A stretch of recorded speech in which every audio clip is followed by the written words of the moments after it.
Are you ready to perform at your highest potential? Welcome to the Performance Matters podcast from GP Strategies, your talent transformation partner. In each episode, we'll interview industry experts and explore best practices and innovative insights to help your organization improve performance.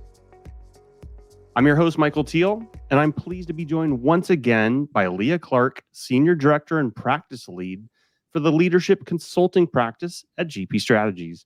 Welcome, Leah. Hey, Michael. Thanks for having me. Today, we're talking about the connection between AI, artificial intelligence, and EI, emotional intelligence. Is there one? And what might that look like from a leadership perspective? I think that is a really intriguing topic here, Leah. So my first question for you is truly a little devil's advocate question. And that's, if AI can't feel, why is emotional intelligence so important to AI? Yeah, it is such a great question. First of all, the EI, I feel like it's a little bit of Old McDonald, like AIEIO kind of thing. I was trying to do my best from an emotional intelligence standpoint and not say that, but that immediately came to my mind too. I will say it's a bit of a conundrum inside a riddle, inside a question there. And my answer will be equally as multi-layered, but also quite simple, right? EI is important in AI in part because AI can't feel. AI can do some amazing things and it has deficits. And one of those deficits is its inability to feel. It doesn't have a heart. It can't genuinely express emotion. It might be able to mimic some things that you might say, well, that looks like it's recognizing emotion to me, but not so much.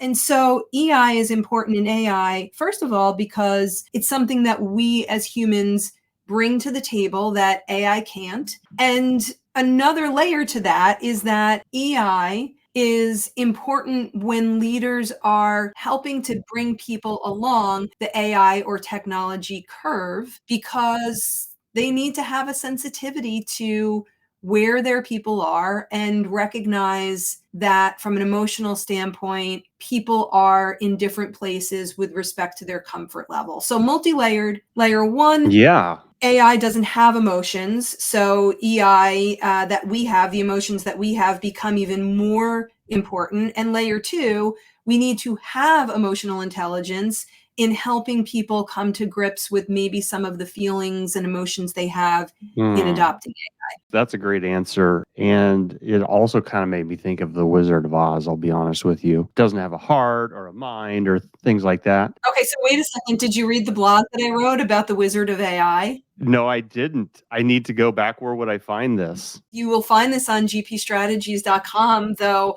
again, we are remarkably aligned because in that I talk about the fact that AI is the big brain that the scarecrow wants, the human the heart to the table, right, that the Tin Man was looking for. But the third component that I was saying leaders need to have is the courage to embrace a human plus AI team. So look at us, again, pretty aligned in our thinking here. If you can basically kind of break down the different aspects of emotional intelligence and maybe cross-reference that to the relationship to AI. And I say this because I think a lot of us, like myself, I've heard the term emotional intelligence before, but I really haven't broken it down at that codification level. So I think that would be a pretty cool thing to talk about today. So I'm going to put you on the hot seat here. Okay. I love to talk about emotional intelligence, and it's such a critical skill. It's a life skill, right? I talk about it in the context of leadership, and having emotional intelligence as a human being will serve you well. And the short answer, to cut through all of the clutter and the terminology and the lingo about emotional intelligence, it is essentially about being able to identify your own emotions and recognize the emotions of others, and then to be able to use that emotional awareness to have better relationships, communicate more effectively, handle conflict, deal with stress. So at its core, and I'll go deeper, but if you want to really strip it away, EI is all about ability to recognize your emotions and those of others and use that knowledge constructively. That's a great high-level overview, Leah. Let's break it down and dive a little deeper. So we can do that by using the quadrants of emotional intelligence that were popularized by Daniel Goleman. And what I'll do, Michael, is I'll connect it to AI simultaneously. That first module for emotional intelligence is awareness. And AI provokes a lot of emotions on the part of employees, but also honestly on the part of leaders, including fear, excitement, anxiety.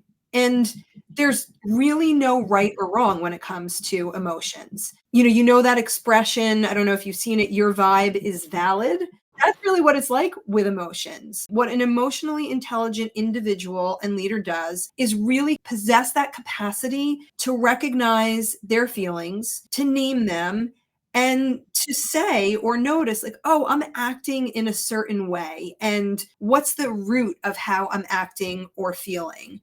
And then turning inward to dig a little deeper, to be self-reflective and to understand the root of that emotion. So emotional awareness, first step, recognizing the emotion. Many of them are likely to surface when we're talking about AI, and trying to get at the root of whatever that feeling is, fear, anxiety, excitement, as really your starting line. Why would you want to do that, Leah?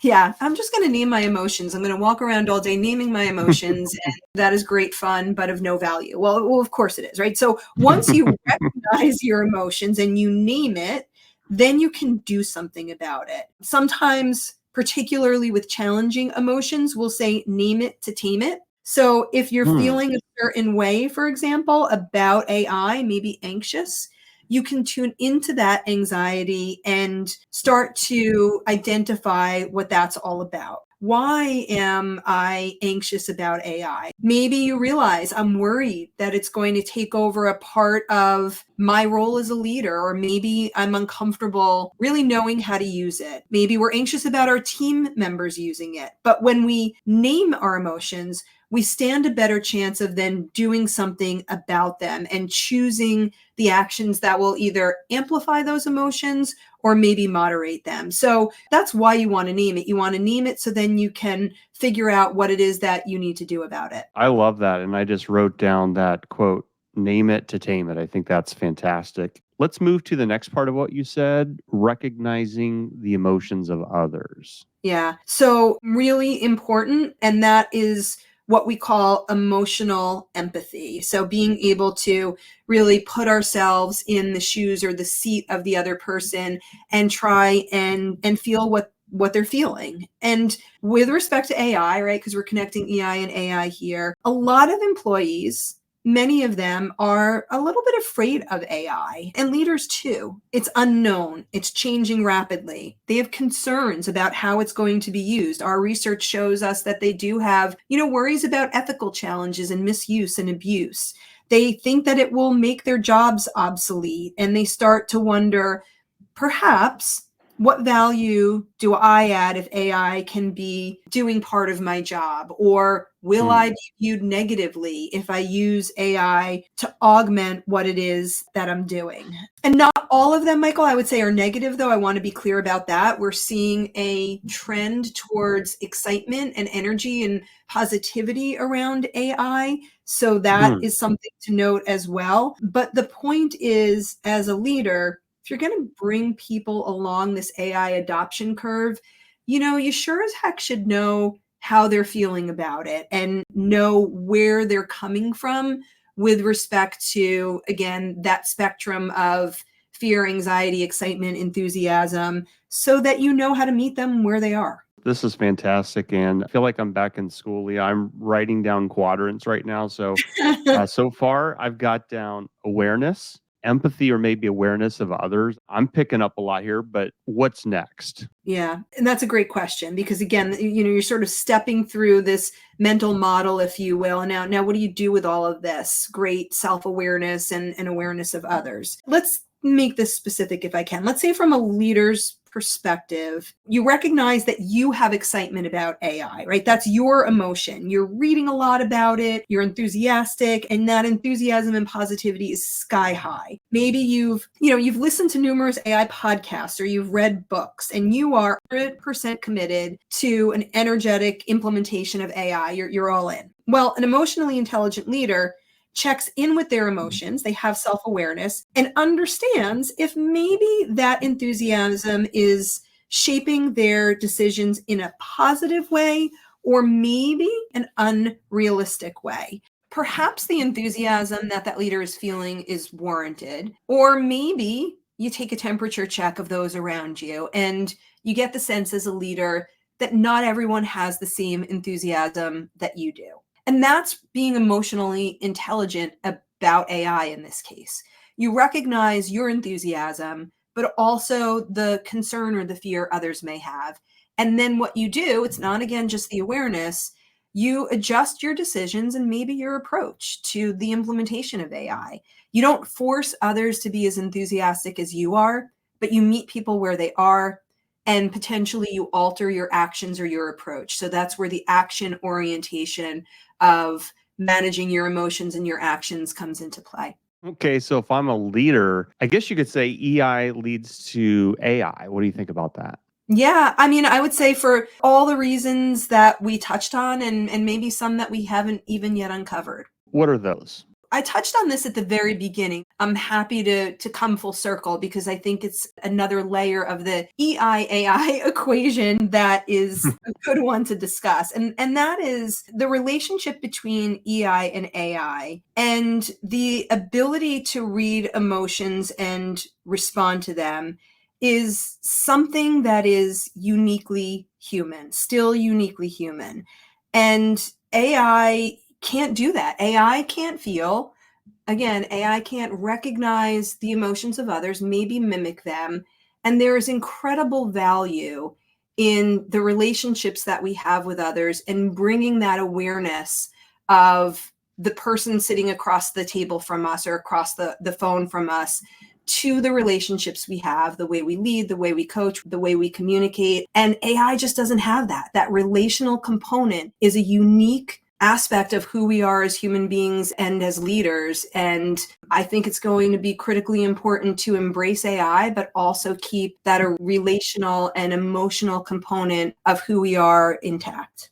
Okay, well, I've been reading, following up on different articles and emerging trends here. And one that I'm kind of curious about was this emergence of bots. So, what about bots that respond to humans? Yeah, and my techie friends, not necessarily that you're one of them, but this is where my techie friends will push back and say, no, bots can also express emotions. So there's nothing that they can't do that human beings and leaders, can do. And I just wholeheartedly disagree. I know that there are certain bots that can mimic human emotions, but they don't have a heart, and so they can't feel. And this is from somebody who is encouraging the embrace of AI and bots while also recognizing we don't want to disenfranchise what human beings bring to the table, right? Bots can maybe express cognitive empathy, but not emotional empathy. And this is part of the power of leadership, the leader's ability to express emotions, to honor the emotions of others, and incorporate that into the work that they do.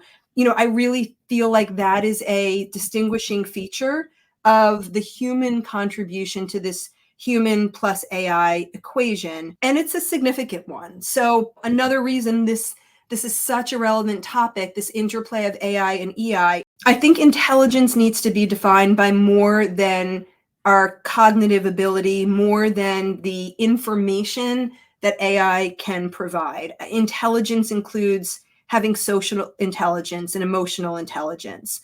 And so I say, bring on the technology, use it to augment the work that you do, use it to free up time as a leader so that you can spend more time deploying those social skills and those relational skills. AI is intelligent, but it can't be as fully intelligent as human beings, I believe, because it lacks the capacity to read sufficiently and express emotions And so I think the power will always be with human beings, bringing the best of what tech has to offer, that head start, that data, that analysis, but also the emotional intelligence that we can still only find at its best in the human beings and the leaders that are parts of our organization. Great stuff. Leah, as always, thank you for sharing your time and insight with our listeners. I have a slew of notes here, and I see some really powerful connections between AI and the power that I, as a human, have with emotional intelligence, both for coming to grips with the opportunities of artificial intelligence, as well as helping my fellow coworkers and colleagues explore ideas on how to leverage it. Leah, as always, thank you for sharing your time, your wisdom, your insight with our listeners. I look forward to our next conversation. The Performance Matters podcast is brought to you by GP Strategies. Together, we can create a world where business excellence makes possibilities achievable. You can subscribe to the show anywhere you get podcasts or listen on our website at gpstrategies.com.